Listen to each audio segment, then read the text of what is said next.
ఈ సంవత్సరం వృశ్చిక రాశి వారికి ఎలా ఉండబోతోంది?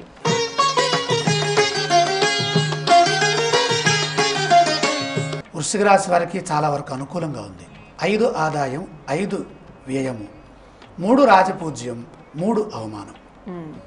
తక్కువ స్థాయిలో ఉన్నప్పుడమ్మా మంచి జరుగుతుందమ్మా. చాలా వరకు నిదానంగా జాగ్రత్తగా ఆలోచించి మన పనులు మనం చేసుకోవచ్చు. సాధించాల్సినటువంటి కార్యక్రమాలని ముందుగా ప్రణాళికల ద్వారా సిద్ధింప చేసుకోవచ్చు. అన్నిటికీ అదృష్టం ఉండాలండి. అసలు జ్యోతిష పరిభాషలో అదృష్టం అంటే గురుబలం ఉండటం. వృశ్చిక రాశి వారికి 12 సంవత్సరాలకి ఒక్కసారి పట్టబోయేటటువంటి లాభరాశి గురువు ఇప్పుడున్నారు. హేమలమినామ సంవత్సరంలో కన్యారాశిలో గురు సంచారం వృశ్చిక రాశి వారికి లాభ ఫలితాలని ప్రసాదిస్తుంది. ఇంతకంటే గొప్ప యోగం ఇంకొకటి లేదు. అద్భుతమైన యోగం. అదృష్టం అంటే ఏదైనా చేయొచ్చు. అదృష్టం అంటే అర్థం ఏంటి? కొద్దిగా ప్రయత్నం చేస్తేనే విశేషమైన ఫలితాన్ని పొందడం. మనం సంకల్పం చేసినంత మాత్రం చేతనే ఆ ఫలితం మన దగ్గరకు వచ్చేస్తుంది. ఈ క్రమంలో దేవగురువైన బృహస్పతి బలం లాభంలో ఉన్నది. అలాగే రాహు యొక్క బలం కూడా దశమంలో ఉన్నది. ఇక కేతువు బలం ఉత్తరార్ధంలో తృతీయంలోకి రాబోతుంది. ఈ 4 గ్రహాలు ఈ సంవత్సరంలో 2 రాశులు మారటం ద్వారా ఎక్కడో చోట మేలు జరుగుతుంది. దీంతో పాటుగా ఏలినాటి శని ఉంది.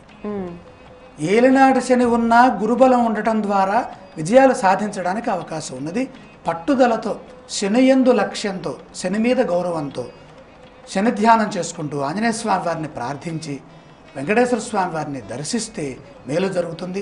ఫలితాల విషయానికి వస్తే అద్భుతమైన శుభయోగం పడుతుంది. లక్ష్మీ కటాక్షంతో గొప్ప అదృష్ట ప్రాప్తి ఉన్నది. ఎందుకని లాభస్థ బృహస్పతి యోగం, రాజ్య కేంద్రగతుడైన రాహువు. సునాయాసంగా పనులు పూర్తి చేస్తారు. మిత్రబలం పెరుగుతుంది. గొప్ప శక్తిమంతులవుతారు. గౌరవ మర్యాదలు సంపూర్ణంగా లభిస్తాయి. భూలాభం కూడా కలుగుతుంది. నూతన వస్తు వస్త్ర ప్రాప్తి, భోగభాగ్యాలున్నాయి. ఆశించిన ఫలితం చేరువలోనే ఉన్నది. బంగారు భవిష్యత్తుని సాధించే క్రమంలో మనస్తాపం చెందకుండా చాలా జాగ్రత్తగా నిర్ణయాలు తీసుకోండి. మంచి అడుగులు వేయండి. ఒత్తిడిని తట్టుకోండి, అధిగమించండి. ఆరోగ్య పరిరక్షణ చేస్తే అద్భుతమైన ఫలితం ఉంటుంది. శని దోషంలో ఉన్నప్పుడు ఎవరైనా సరే గోవిందనామాల్ని చదివితే సర్వోత్కృష్టమైనటువంటి ఫలితాన్ని పొందుతారు. వృశ్చిక రాశి. హేమలంబినామ సంవత్సరంలో వృశ్చిక రాశి వారికి ఆదాయం 5, వ్యయం 5, రాజపూజ్యం 3, అవమానం 3. వృశ్చిక రాశి వారికి ప్రథమార్థం అనుకూలంగా ఉంటుంది.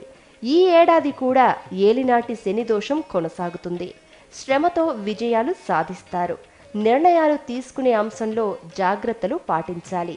ప్రథమార్థంలో గురుబలం అనుకూలంగా ఉండడంతో ఆర్థిక ప్రయోజనాలు చేకూరుతాయి. వృశ్చిక రాశి వారికి అదృష్ట సంఖ్య 9. ఆది, సోమ, మంగళవారాలు కలిసి వస్తాయి. నిత్యం శివస్తోత్రం, హనుమాన్ చాలీసా, దుర్గా స్తోత్రం పఠించండి. గ్రహదోష పరిహారాలకు శివాభిషేకం, ఆంజనేయ దర్శనం, దుర్గా ఆరాధన, శనివార నియమాలు ఆచరించండి.